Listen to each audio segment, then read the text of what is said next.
Okay, welcome to day 3 of our psychology class. Till now we have studied what is psychology, what are the theories of psychology, and we have also studied developmental psychology, how a person grow, how a human grow, and how his conscious gain the shape as it is now. Okay, so now we are studying social psychology.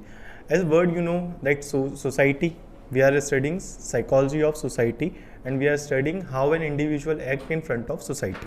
Okay, so introduction of social psychology is exploring influences. Here we are gonna explore influences by the society, conformity, and group dynamics. Okay, so these are the three main domains around which social psychology revolves. Okay, and these are also called as invisible forces which act on a person to make him behave like he behaves. Okay, so first is social psychology. We are going to explore what first is influence, second is conformity, and third is group dynamics. Okay, so these influence, conformity, and group dynamics help us to understand why we act in a social setting and how we act in a social setting. Okay, so by knowing social psychology and by knowing these concepts, we can predict how a particular group of people gonna act on this kind of stuff, or how a particular individual gonna act in front of this kind of people. Okay, so what society is? Society is basically, first we have to understand the group dynamics and the group. Okay, so first there is a group. Group is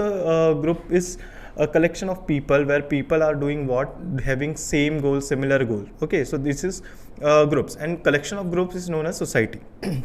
Okay, so we have understood what social psychology. In social psychology, we are going to study society, and we are going to study how individual act in society. Okay, so it is going to be a journey of our own social instinct. Okay, so when we are in a crowd, when we are in front of people, when we are in a group, when we are in a workplace or somewhere, it is also known as it is already a group. Okay, so how a person act in different setting is what we are gonna study in this class. Okay, so first is social influence. Okay, social influence is when there are some invisible thread which are guiding you in a direction and you don't know it.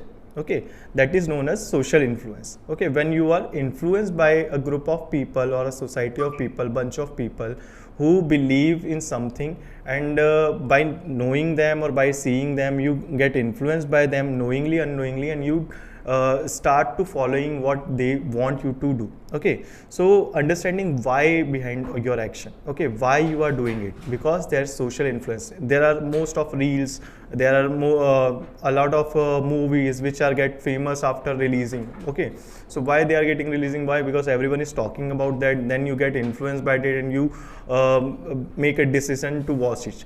This is what? This is your social influence. It is an invisible thread which directs you in a direction, and you are now doing what society wants you to do. Okay, so why we do it? Why? Because society is a maze. Okay, it is also a maze, but it is a maze and it is puzzle.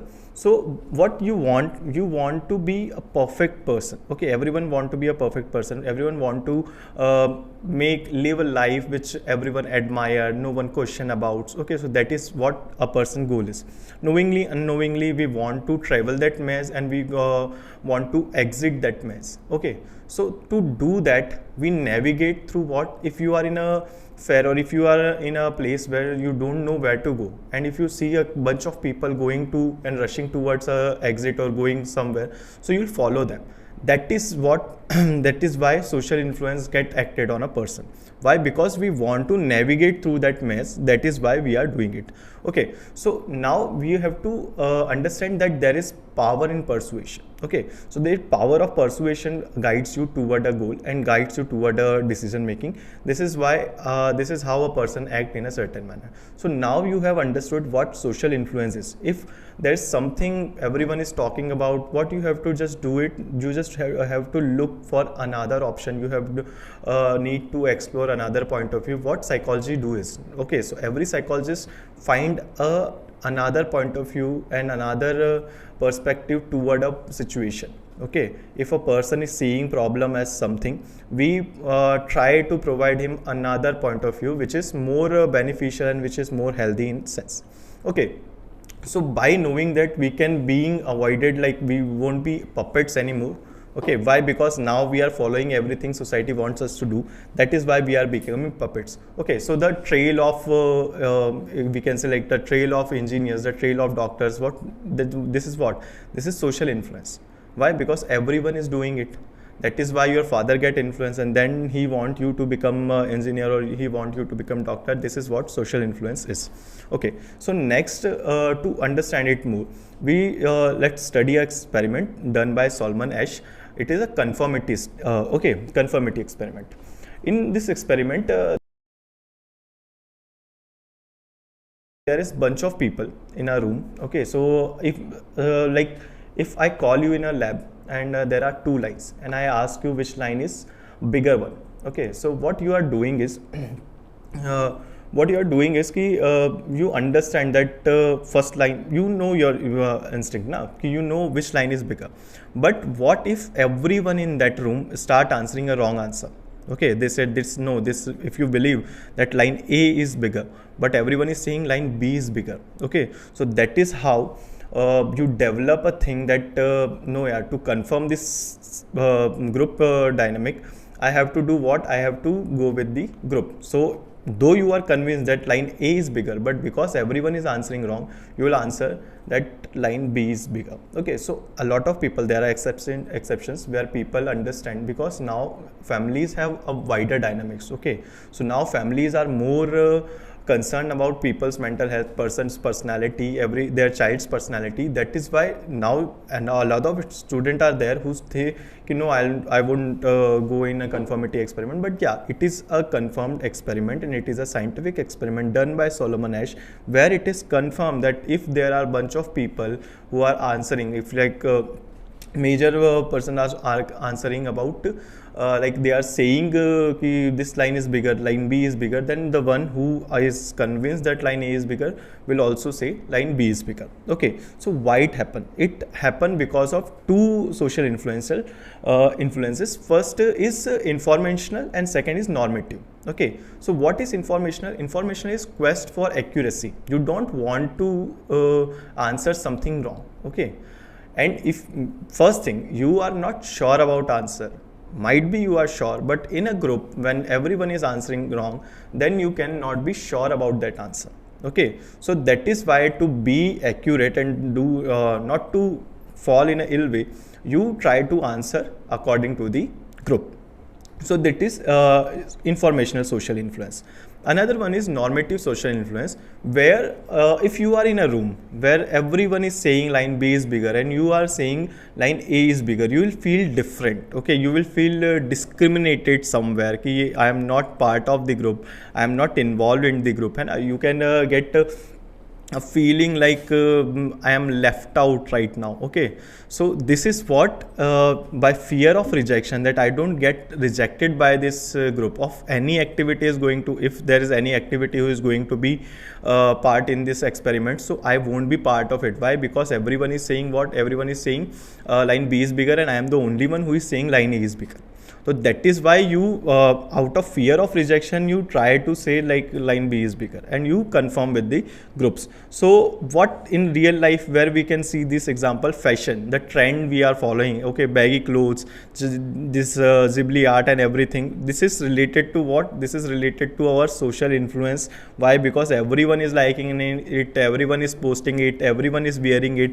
I won't want to feel left over. Okay, so that is why I want to get involved, and I want to quest for accuracy, that I am also accurate for this society. And that is why you follow basic fashion sense, or you follow politics, like if there is a politician which is confirmed by your group is good, or if there are a lot of reel about that politician which are saying he is good, and a lot of people are liking it, resharing it, then you follow that politicians also.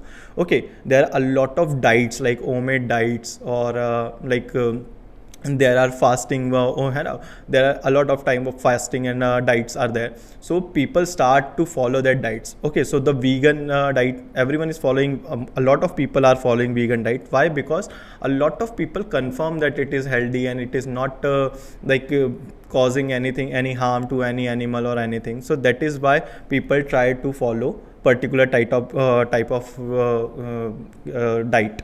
Also, the application which is famous around your group, you are on that. Okay, if you are a person who don't like Snapchat, who don't like Facebook or something, but if you see, if 10 of your friends are there, okay, it is a group of 12 or 11, so if 10 of people are there, so that 2 will feel left out, because in every communication you are you won't understand what the joke is, what they are talking about. So to get involved, and out of fear of rejection, you also download that application, and you also build a profile over that application. Another experiment is there, which is done by Stanley Milligram. Ki obedience, how obedient a person is, okay, and how we serve to the authority, and how obedient we are to the authority.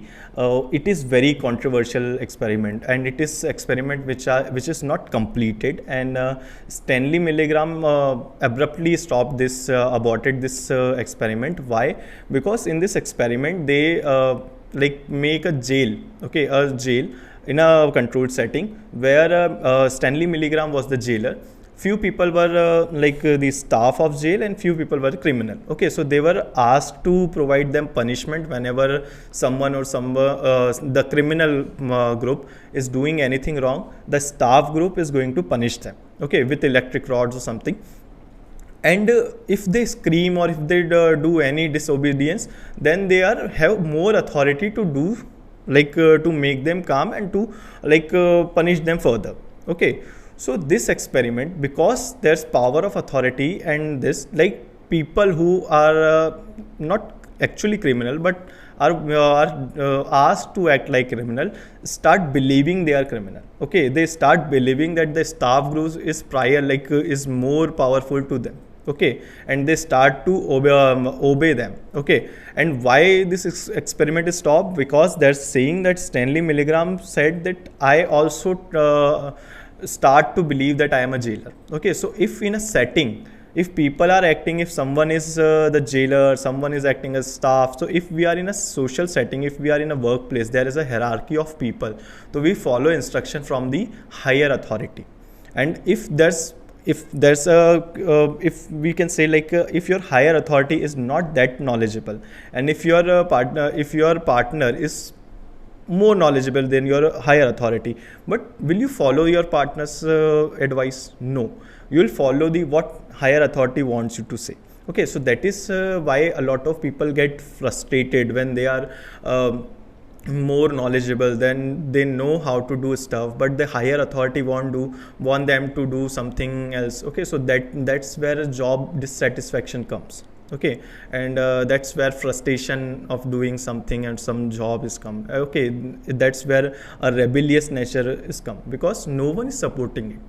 Okay, everyone in this group is following and obeying the higher authority. So this experiment says that this is going to be what if there is a higher authority and lower authority, and there's a systematic setting, then that is how people are going to obey, and that is how people are going to perform. Why it has happened? Because perception of legitimacy. We see that our higher authority is always right. Okay, a lot of people believe because he is a higher authority, he have done so much more than me, and he is more knowledgeable than me, that is why he is in a position, so I should obey him. Okay, so first reason was that, and second is gradual escalation. The staff, okay, the staff group was someone who is sadist. Okay, everyone have a pinch of sadism or pinch of narcissism, or a little of it in his personality. What happens is that when you have a small request, so you gradually escalate to bigger requests. Okay, so when you have done something, now you have gradually accepted that I can go more further, I can go more, and that is why this experiment is stopped, because it could have killed someone. Okay, because it was escalating on a scale. Okay, so what the ethical implication of this experiment? Okay, so when we see in real world, there are a strict hierarchy and there are systematic hierarchy in military, in workplace, in somewhere, so people obey their higher authority. So that is how we are very particularly ethically appoint someone. Okay, so when nowadays when someone is appointing any manager or any higher authority, they assess that person's personality. Okay, they see that this person is it going to be a leader, or is it going to be a just narcissist leader. So this is how people explain, and this is how people assess the higher authority. So they can develop a systematic, and they can develop a strict setting where people can obey him, and also it will help the workplace, or it will help the group. Okay, so these are two experiments we have written.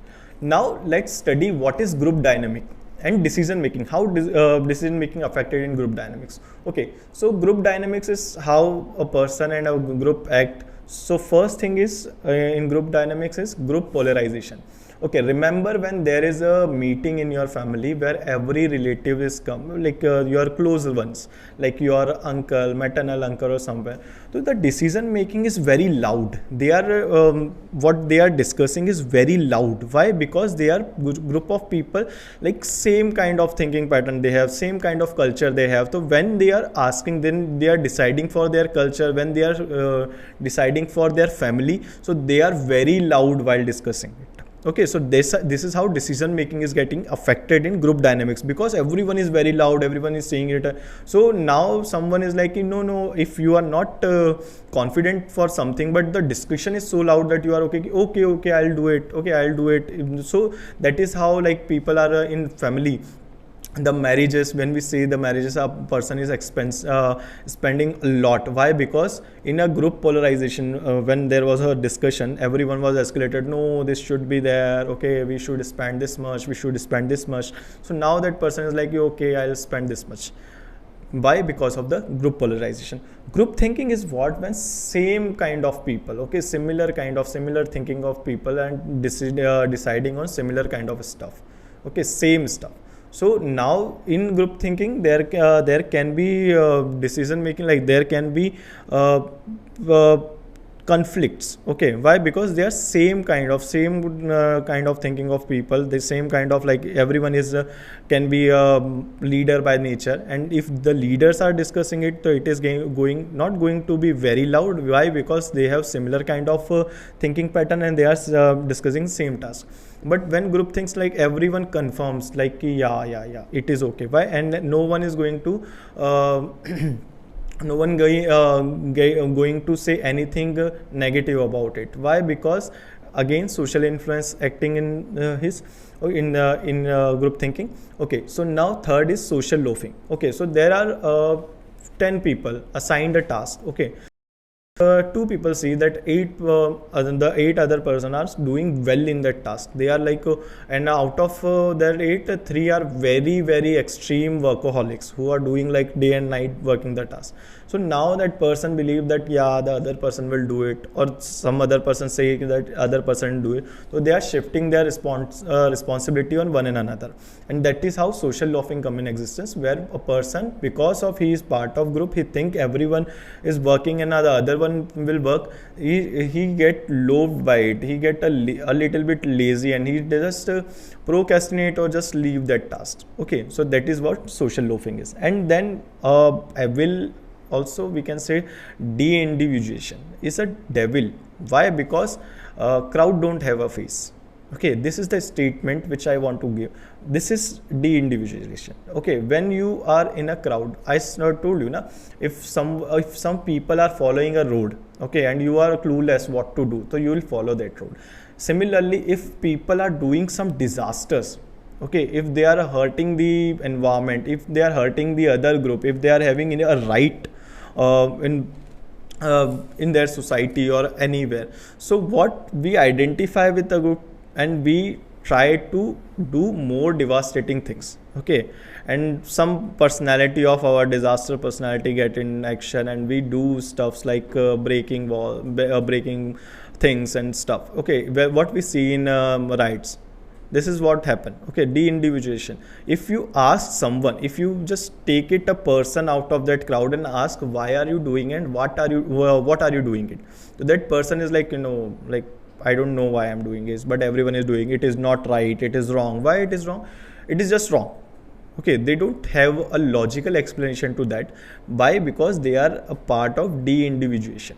Okay, they are just doing what the crowd wants them to do, and it is more disastrous than any group dynamics. Okay, so now the application of these principle, teamwork. Okay, we can build up teams according to the group dynamics. Okay, we know which is like in discussions we can understand when the group polarization is happening, the which person is get affected, which person is get social laughing. Okay, so then we can build a team, and the team, effective team we can build if we know these concepts, and if we know the person who act in certain manner in group.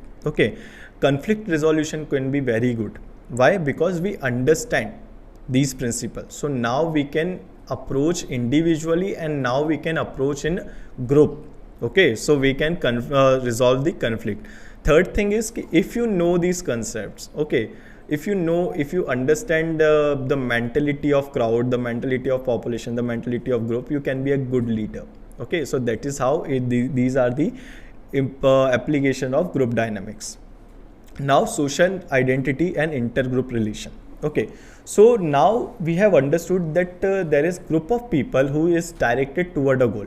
Now if that goal is similar to your goal or exact to your goal, you will be part of that group only. Okay, you will join that group, you will identify as that group. Okay, or there are cultural similarities, or there are a lot of similarities is present other than the task, you will also identify as a group member.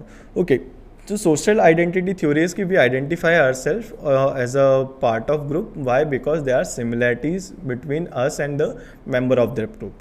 What happen when we join a group, and what happen when we are part of a group? Social identity is good. You are identified as a social person. And in developmental psychology, we also studied that people from adolescence want to identify as someone. Okay, so now they have joined a group. What is going to be affected by joining a group? First is in-group biases. Okay, you think like every person of your group is a good person. Whatever he is doing, whatever his thinking pattern is, whatever ambition person is, or his ambitions less, but you understand that person and you think that person is good. Why? Because he is part of your group only. Okay, this is the another thing which happen is you get like, first is inner group biases is there. Now you is biased toward your group member, and at the same time, if there's another group who is acting differently or similarly or somewhere, so you will understand that person as a competitive one, or a contrasting, or a critique to your acts, and things like that. So what comes in place now? Stereotype and prejudice come in place. Okay, so you know what stereotype and prejudice is. So that is how a person start practicing stereotype and prejudice in he's by himself. Why? Because he is a part of a group, and now there's intergroup conflict, and now this is how intergroup relations are established. So how to like cut that down? Okay, how to avoid that prejudice and how to avoid that in-group biases? First thing is contact theory. Contact theory says it ki if you work with a person of another group, you will understand point of view of that person, and if there's connection between, if there are intergroup relation between two groups, if they are acting on a cause, or if they are acting on similar cause, so now they understand ki this group is also good. Okay, so there are a lot of examples in society where there was some mishappening happen, and there are two kind of group which obviously oppose themselves, but in the devastating time they try to help each other. Why? Because now they are devastated by the same natural calamity or anything, so now they are acting hand in hand. So this is what contact theory say. Okay, so this is how we can avoid the in-group biases and stereotype and prejudice. Second is cooperate with people. Okay, try to habilitate another person in your group. That is why a lot of laws are there which to like confirm minor community or any kind of other group in your society or in your workplace. So there is percentage set for that group. There's quota for that group. So you have to involve that person in your workplace, and so now you are going to work with that person. There will be like contact theory between you and that person, and now you will understand the group, and you will understand the impact of social group thinking on society, and why we shouldn't do in group biases, and why we shouldn't do stereotype and prejudice. The thing is it is very hard to avoid. if we set a quota and if we set percentage, so there can be there like people can also form inner group in a workplace. Okay, they won't act as a company, they act as a similar group in a company. Okay, so this is how a leader should know that what is going in the group, and in group biases and stereotype and prejudice. And also you should why, okay, so cooperation and these things are important. Other than that, empathy is very important. Okay, if you stop empathizing with the other group person, then there's no going back. Okay, now we can't say anything, now we can't, like, if you are not empathizing now, so then you, everything we are saying is in a, just put every concept and every theory in dustbin. Why? Because we are not empathizing, we are not trying to understand, and we are not understanding point of view of the other person. So without empathy, there's nothing we can do about in group biases and stereotype and prejudices. Okay, so application is ki the similarly we said ki, like, we can, from diverse society we can form places where people are living together of different group, like Gokul Dham society or something, and global conflicts are there. If we understand that inner group biases and stereotype and prejudices, we can see that there are rights happening between two groups, and it is a global issue, it is a global conflict. Okay, so one person who understands it can also try and suggest some ways to solve it, and another person can understand at least why these rights are happening, why these conflicts are happening, and I want to be part of it or I don't want to be part of it. Okay, so now the application, we have understood what social psychology is, what social setting is, what, how a person acts in society. So now application and ethical consideration in social psychology. First is marketing and persuasion will be very good if a person understands social psychology well. If you have read tons of book on social psychology, you are going to be a great marketer, you are going to be a great persuasionist. Okay, you can persuade people to buy your product, to know your concept, to understand your thinking pattern. Why? Because you understand the psychology of society, you understand the psychology of crowd. So that is how you can do marketing and persuasion very well. Another is ki if we put the concept of social psychology, like social influences and something, like you'll see now what happening is ki people are asking social influencers to do a job for them, to do marketing for them. Why? Because that person have a good influence over people. Okay, so similarly, if we understood that and we are promoting it for our own help, we can also help the society, like we can promote public health campaigns and things like that. Okay, where we can bring some great social influencer or someone who have great impact on society as our campaign leader or something. Okay, so third is education and conflict resolution will be very good if we understand how group works. So we can like provide a good classroom setting in which every person from different group, different culture can feel safe and can feel like can avoid can avoid discrimination and things in class group. Or also it will also help in bullying and stuff. Okay, if the social setting, if the classroom setting is very good according to social psychology, then there are chances that bullying will be getting stopped in the class. Another is cultural conflict resolution. As we already talked, if you know this, how society is acting and how, so you can put a statement, and you can also involve some influential people who can a lot of time there is a conflict, that conflict is also directed by influential people. So we can just grab them and just make them understand that it is not good or something, and just we can just try to focus on the only person who is influencing them. Okay, so if someone have stopped Hitler only, so there will be no chaos like that. Okay, there was no mass murdering and stuff. Why? Because no one can convince Hitler. Okay, if any person, any influential figure could have convinced Hitler, then there will be masses of killing which happen, could be stopped. Okay, so this is how we can understand how we can stop conflict from happening. Another is environmental sustainability. Okay, so now I'd be said like vegan culture is promoting, so we can also launch some campaigns, and we can also get involved in some environmental sustainability program where we can act in a way, and when we can form masses of people and connect them with something. Like if we say we are like this save soil movement, where soil is the thing which we are connected with. Okay, so the save the soil, and this is how the campaign is launching, and everyone at a point understand, yeah, I am part of this campaign. Why? Because soil is something I relate to. Okay, doesn't matter from which group I am coming, from which culture I am coming, but save soil campaign, save Narmada campaign, and save this campaigns are like where we can where masses of people can gather to act for environment sustainability. Again, environment like ethical consideration should be there, like Milligram's study and Stanley's study, and also Solomon's studies. You should understand that informed consent is there. Okay, a person, if you are doing any experiment in social settings or anything, so first get consent from that person, because there is possibility ki your if you are working on, because in social psychology there are very sensitive topics like discrimination is there, okay, stereotyping is there, prejudice is there. If some person get affected by it, he or she can get traumatized for life.